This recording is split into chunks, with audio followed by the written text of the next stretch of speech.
भक्ति मुक्ति के दाता सतगुरु, ये भटकत प्राण फिरंदा, उस साहिब के हुक्म बिना नहीं तरवर पात हिलंदा। उस परमेश्वर की असीम कृपा से, उस तत्परम की रजा से आप जी यहां पहुंच पाए हो। पुण्यात्माओं, सत्संग में आने से हमें ये ज्ञान होता है कि मानव शरीर हमें किस लिए प्राप्त हुआ था। जब तक हम महापुरुषों के विचार नहीं सुनते, सत्संग नहीं सुनते, तब तक हम अपने उसी कर्म को, उन्हीं क्रियाओं को जो हमारे पूर्वज करते हुए आए हैं, उन्हीं को हम सत्य मानते थे। संतानों उत्पत्ति, उनकी परवरिश करना, उनके विवाह आदि कर देना, फिर उनके संतान की कामना करना, फिर बेशक मर जाए कोई प्रॉब्लम नहीं।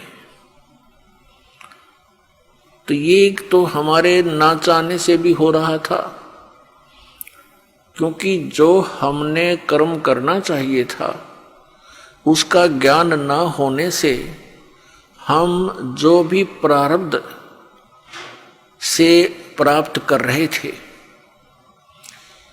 उसको हम ये सोच रहे थे हम कर रहे हैं, हमारे ही करने से सब कुछ हो रहा है।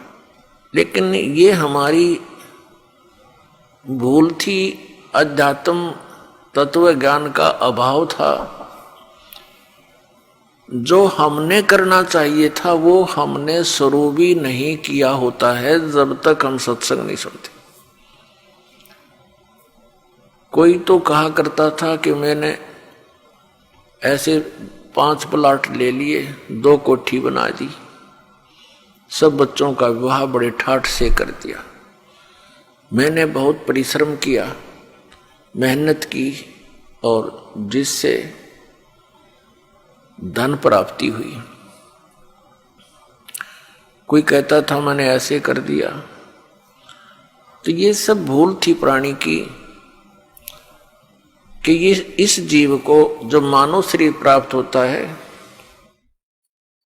तो केवल प्रारब्ध ही प्राप्त होता है।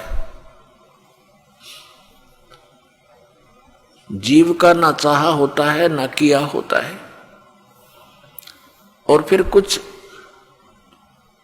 वृद्ध व्यक्ति बैठकर आपस में चर्चा करते हैं, गोष्ठी किया करते थे, एक दूसरे की कुशल मंगल पूछा करते थे। तो बताते थे कि मेरे जो है ना 2 लड़के थे, 2 लड़की, 2 लड़के 2 लड़की हुई, दोनों के परमात्मा ने संतान दे रखी है, पुत्र पुत्रियां सबको प्राप्त हैं, सबका विवाह कर दिया है, मेरा काम पूरा हुआ, अब बेशक भगवान उठा ले।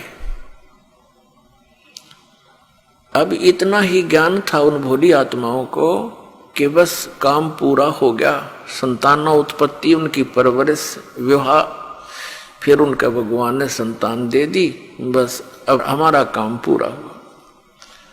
तो पुण्यात्माओं, जो हमारा काम था वो तो हमने शुरू भी नहीं किया, और जो हमने किया वो होना ही था।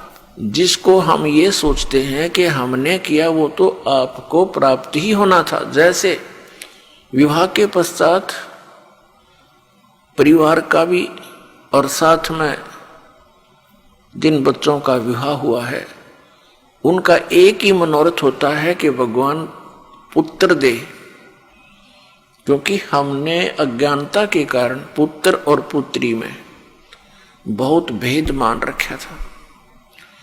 इसका कारण हमारा अध्यात्म ज्ञान ही था, लेकिन पुत्र और पुत्री में कभी भी हमारे मन में स्वप्न में भी ये नहीं आना चाहिए कि कोई अंतर है। एक ही मिट्टी के खिलौने हैं, एक ही जैसे विचार हैं, और हमारी ममता भी बच्चों में एक ही जैसी होनी चाहिए।